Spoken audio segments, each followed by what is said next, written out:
Araw Central Luzon, paalala sa ating mga botante, lalong-lalo na sa ating mga first-time voters.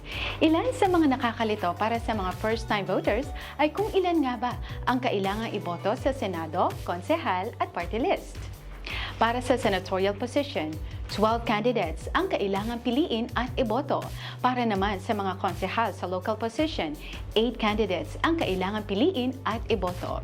At sa pinaka-nakakalito para sa mga first-timer, ang party list. Para sa kaalaman ng lahat, isa lamang po ang kailangang iboto at piliin sa mga kandidato.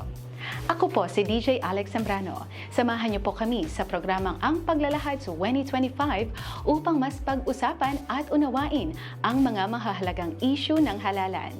Ang Paglalahad 2025, Lunes, Martes, Huwebes at Biyernes, alas 4 hanggang alas 5 ng hapon, live sa RW 95.1 FM at CLTV 36.